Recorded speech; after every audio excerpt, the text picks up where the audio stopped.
welcome. You're watching Race to Power. My name is Mohammed Saleh. And on the show today, after scripting history, Zohran Mamdani will soon have to face the reality of navigating through the hard-nosed politics of New York.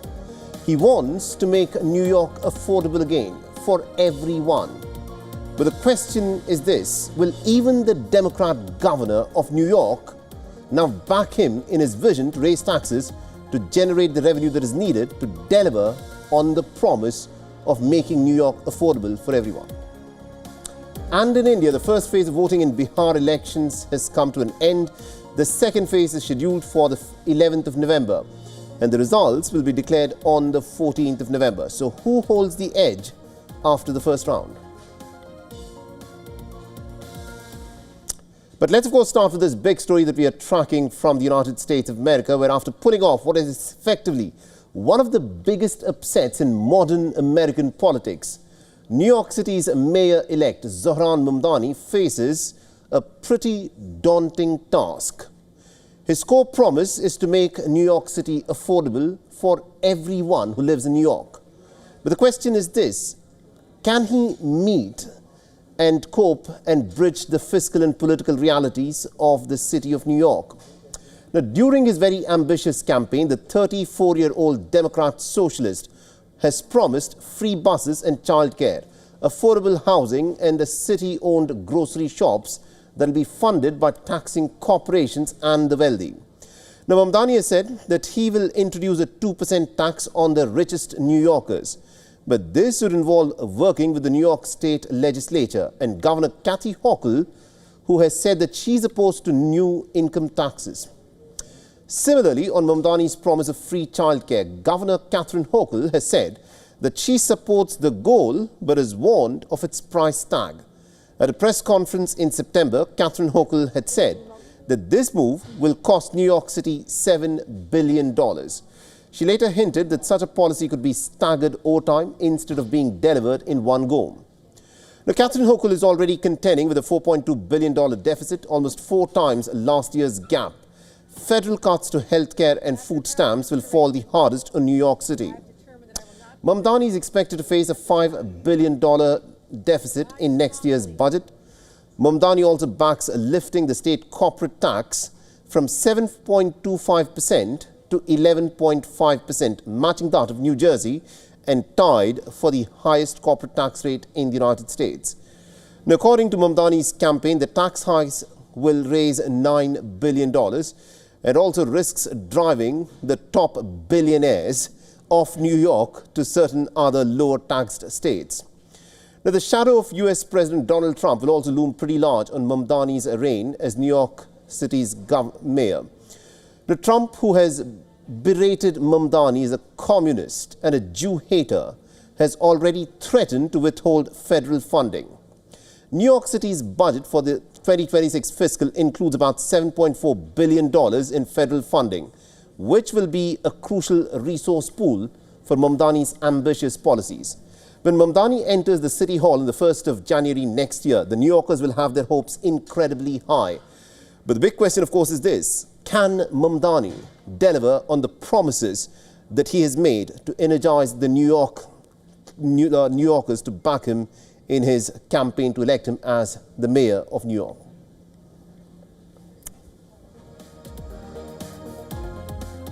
All right, now joining us on the broadcast, we've got Dr. Christina Iona Dragomir, who's a political analyst and a commentator, and she's joining us live on WION. Dr. Dragomir, it's a pleasure to have you back. You're joining us live from New York, the city that has just elected Zohran Mamdani as its mayor. So Mamdani has made something pretty fascinating. He said that New York should be affordable again for everyone. You know, behind that glittering image of skyscrapers and those high density of billionaires that we talk about of New York, 25% of New Yorkers live in poverty. And it is this segment that Zohran Mamdani wants to address very quickly. But the question is this: can he get the funds that are needed to put his campaign promises into practice? Thank you so much for having me. It's truly a pleasure. I'm coming you live. I'm coming to you live from a very energized New York, as you rightfully said. People in New York have very high hopes about the future of New York City. And of course, some of them are critically engaged with the new mayor of New York and very worried about how this is going to be. Turning out. So what we are looking at is actually a constellation of interest that was not visible so much during the campaign. We have the campaign that was of a very charismatic, highly educated, very popular, as you can see on your screen, leader from New York City. But right now we are looking at a constellation. So as you rightfully mentioned earlier, we are looking at people coming in and having an input into the politics of New York. And some of them are the city council members. So they tend to be highly democratic, but a little bit more moderate than Zoran Mondani. So as a result of it, we can see how that's going to be a lot of negotiations, even within the city of New York, about the implementations of the new agenda of the mayor. So that's going to be one level of it. The second level is the level of the state in New York City, in which Governor Holker also has a really big impact because she can deliver or actually not deliver funds to New York City in which would lead to the implementation of this agenda. So, but there is something quite interesting in this. While Holker is actually opposed to raising taxes in New York State and in New York City, she actually is coming together with Mondani on certain items on the agenda, such as free health, free education for all the children of New York State. So they might actually have some points in common on which they can work together. What I would like to bring to your audience view is the fact that in the United States and in New York City, we have three levels of taxation. We have federal level of taxation, which is national. We have the state, which is at the New York State level, but we also have taxation at the level of New York City. So the mayor also has quite a lot of freedom to raise taxes for New York City, not necessarily for New York State. So to deliver on his promises, he might have to raise taxes on the city of New York. But as he said, those taxes are going to be very targeted on the higher ups of the economic bracket structure of New York City. There have been rumors always that in the moment in which you're going to raise taxes in New York City, the very wealthy developers, business people, the tech business will actually leave New York. This has actually never happened. Of course, people are moving always in and out of big cities all across the world, and they are making decisions, but we have never seen a mass movement. Therefore, the predictions are saying that probably this is going to not be a movement that we're going to see happening in the nearest future. However, what Zoran Mondani will have to face is the probability of limiting funds coming from the federal government. Right. As we have seen, the presidency of Donald Trump has already threatened New York with limiting funds if Zoran Mondani will win the elections. This, however, is highly illegal. You cannot stop funding from the federal level based on the political agenda or the political view of the mayor of New York City. This is a very complicated and a very long process, one in which the administration from Washington could engage in, but at the same time, at the level of New York City and New York State, they also have some measures in their hands in order to fight back. Interesting. So it's going to be a pretty interesting thing to watch out as to how things unfold there. Thank you very much indeed, Dr. Dragomir, for joining us from New York and getting us that perspective there. My pleasure. All right, now let's shift our attention to the other big story that is affecting American politics. With the Democrats having swept the crucial electoral races this week, there are alarm bells, believe it or not, there are alarm bells that are going off in the Republican camp as they are looking to regroup and to strategize ahead of the crucial 2026 midterms. But the GOP appears divided on how to course correct. On a day when the Democrats notched the most high-profile victory in New York City, the American President Donald Trump has blamed his party's bruising loss on the ongoing government shutdown, which is already the longest in American history. Trump now wants the Republicans to do away with the filibuster to end the funding gridlock. I think it's very important. We have to get the country open, and the way we're going to do it this afternoon is to terminate the filibuster. And it's possible you're not going to do that. And I'm going to go by your wishes. You're very smart people. We're good friends. But I think it's a tremendous mistake, really. It would be a tragic mistake, actually. It's time. It's time. However, the Senate Majority Leader, John Thune, has ruled out terminating the filibuster, telling the reporters that it's just not happening.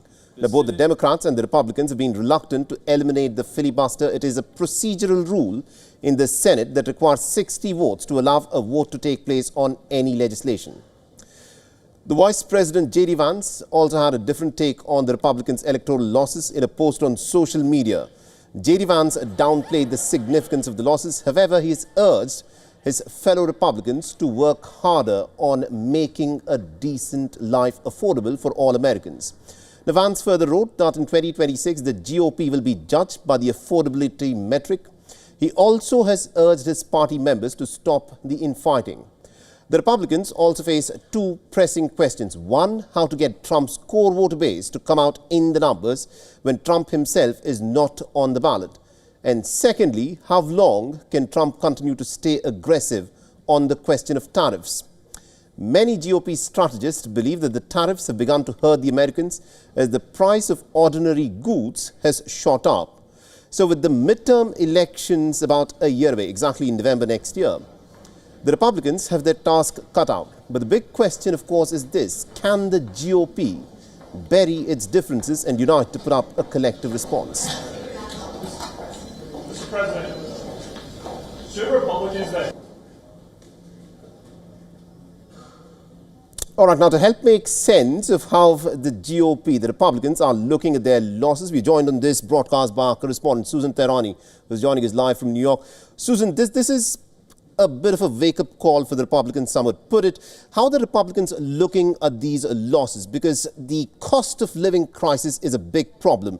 The reason why Zohran Mamdani, in many ways, managed to capture the attention of the people was because he was talking about making New York affordable again for everyone. But the cost of living crisis is biting the people of America. And are the Republicans looking at this as the core reason as to why they ended up losing this round of the elections? Yeah, absolutely. One of the main reasons that the Democrats were successful in this round of elections, albeit it's important to note that if Republicans won in any of these major states, New Jersey, Virginia, or New York, it would have been an upset. But nonetheless, it is a wake-up call, and they're looking at this wake-up call where the Democrats learned from their mistakes when Trump won by a landslide last year, where they had focused so much on cultural leftist agendas and just stopped being the party of the working class. It appears that they stuck to message this time. All three of them, and also a Proposition 50 in California, which gave the government, the Democrat government legislator, an opportunity to redraw the maps, and that'll give the Democrats some extra seats in Congress during the midterms.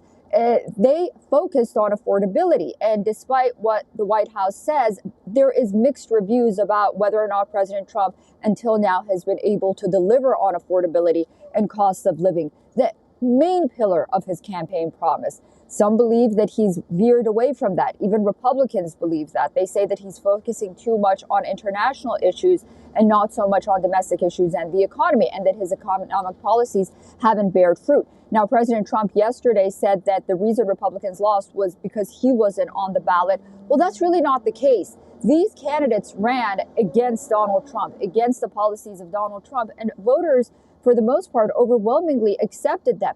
So the Republican Party is looking right now at themselves. They're saying, okay, if we want to get anything done for the Trump agenda during his second term, and if we want to at least have some victories in the midterms, then we have to go back to becoming the party of the working class. And that's how sort of President Trump had managed to present the party to the American people. They've sort of veered away from that. The Democrats capitalized on that, and that's why we saw so many wins for the Democrats right now. Indeed. Thank you very much, Susan Tehrani, for joining us with all those details then.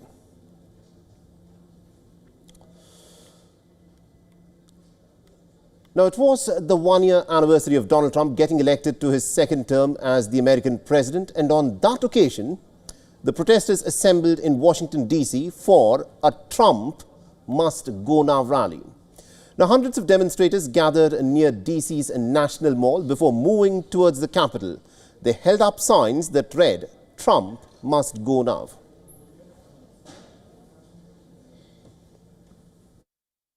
This is the beginning of the fall of his regime, and the winter months are coming and we need to build that momentum, that push. We had a great day yesterday, so today it's a celebration, but, we have more work to do, so we're out here, get to DC, we got to DC. Now, the march was organized in part by Refuse Fascism, which is an American activist group that advocates for mass non-violent resistance. The demonstration remained largely peaceful, with the protesters chanting and also displaying the banners. The protests have come a day after the Republicans suffered the electoral setbacks across multiple states. We need constant action. We need a constant occupation. We need constant civil disobedience in the Capitol. This Capitol should look like the civil rights movement at all times. This should look like MLK is giving his "I Have a Dream" speech. Enough is enough. So with the 2026 US midterms inching closer, a new question is of course emerging. Why do Americans want running Congress, Republicans or the Democrats? Who do the Americans want it? Now, all 435 seats of the US House of Representatives will be up for grabs on the 3rd of November in 2026. And in the Senate, 35 of the 100 seats will also be contested. So it is a full fight for control.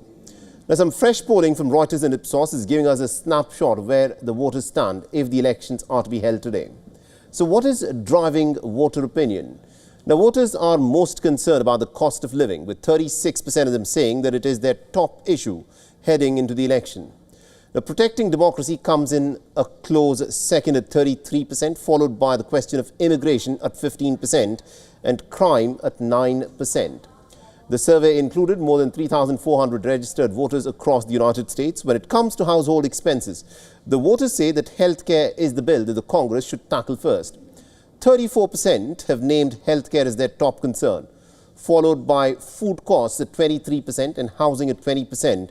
And smaller shares point to questions of electricity, gasoline and childcare as priorities.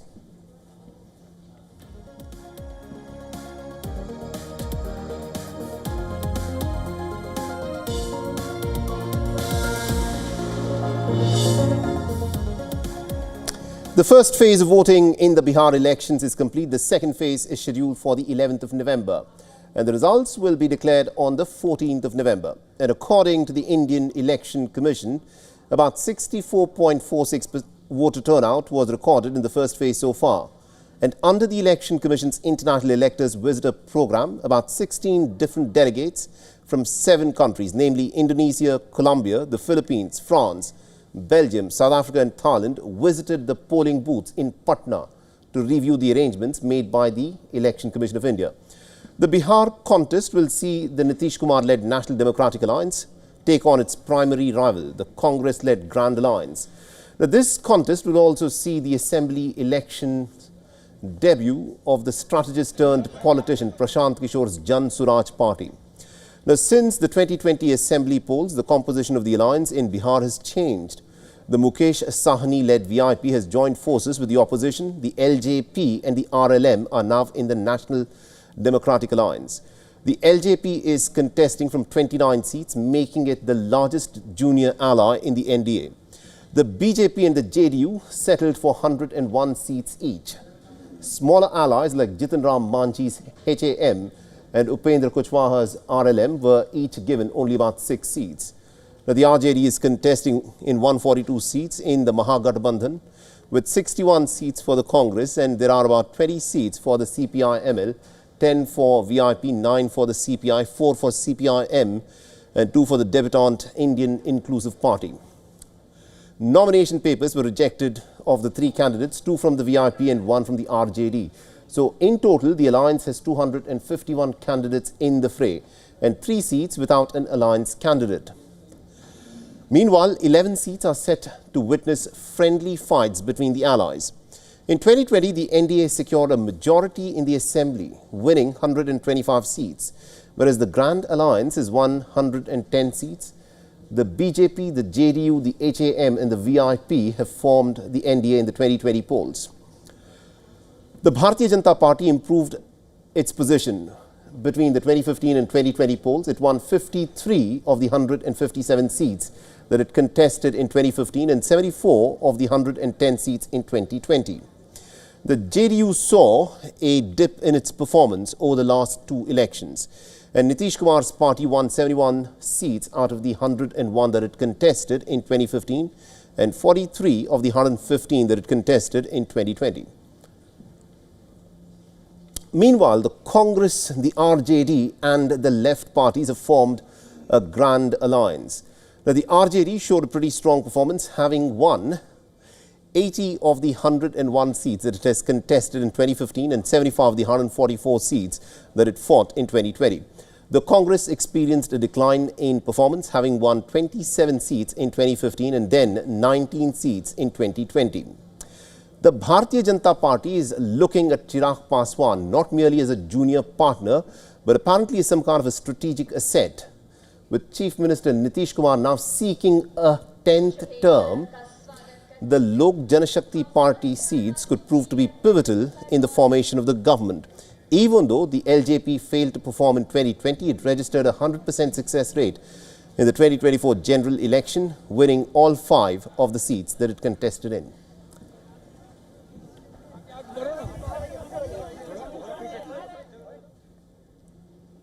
All right, now this is a massive controversy that has rocked Indian politics. The Congress Member of Parliament and the leader Rahul Gandhi has raised the issue of fake voter ID cards in India once again.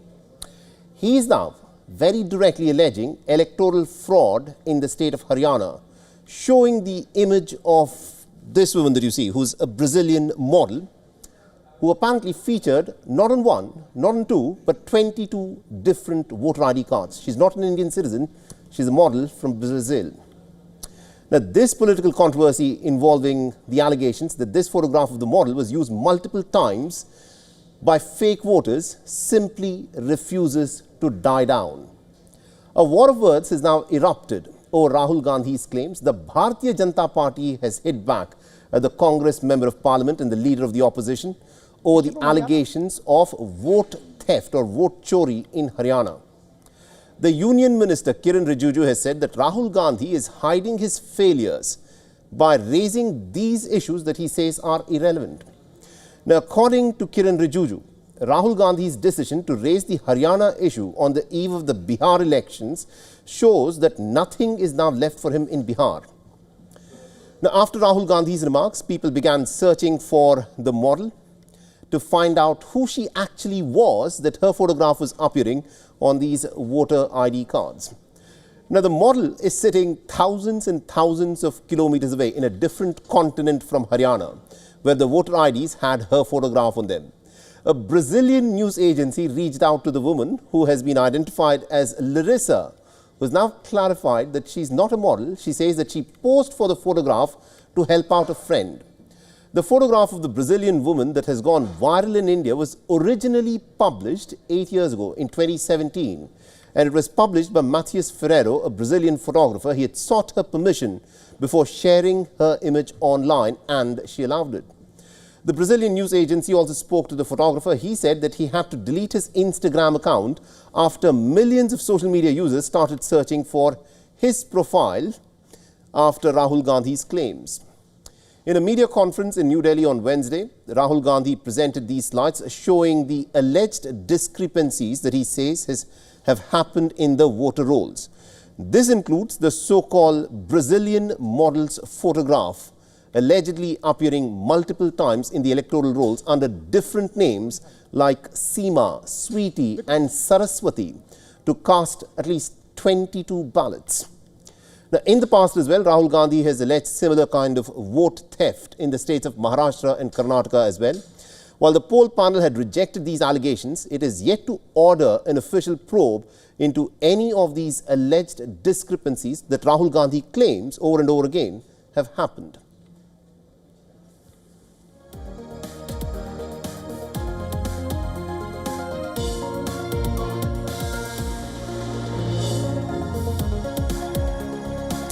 And without its wrap on this edition of Race to Power, this is Mohammed Saleh signing off.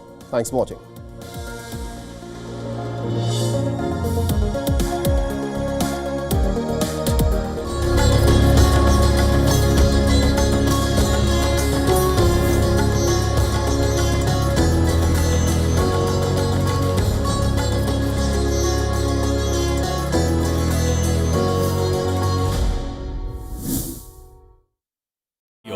India's Global Voice, the channel that brings you the biggest stories from across the world through India's lens. Now available in more than 190 countries worldwide. Because we believe that the world is one. Watch us in Africa, Europe, USA and Canada, South America, Asia Pacific, Middle East and North African regions. Also available on these digital platforms across the world. WION. World is one. The stress of our world can take a toll on our physical and emotional health. Here, in New York's Catskill Mountains, lies a luxurious place of healing called WION Wellness Center. The WION Wellness Center provides 500,000 square feet of natural methods to manage diabetes, hypertension, chronic pain, obesity, depression, anxiety, and other conditions. We use the traditions of centuries-old natural science from India, yoga, Ayurveda, acupuncture, and naturopathy in personalized programs that help you take charge of your own health. A minimum 5-day stay is recommended for best results. Book now at yo1.com. From the bustling trading floors of Wall Street to the vibrant exchanges of Asian stock markets, WION breaks it down for you to make sense of what's happening. As we reveal the key factors behind events, strategic battles, and the game-changing business decisions that shape the world. We bring you all of this and more on World Business Watch.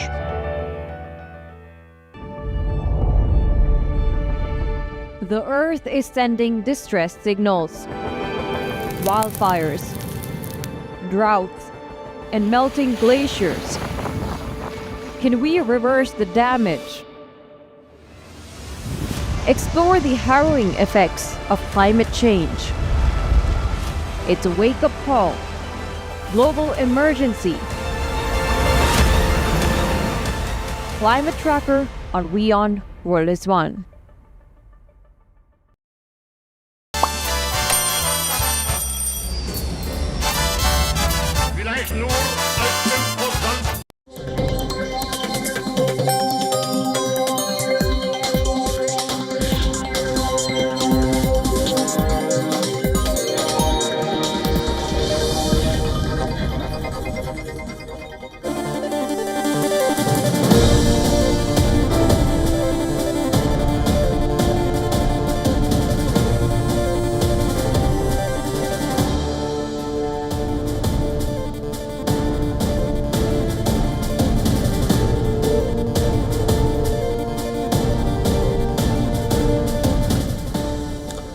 Hello and welcome. You're watching WION World is One. My name is Mohammed Saleh, and let's start this broadcast by taking a quick look as to what is making headlines at this hour.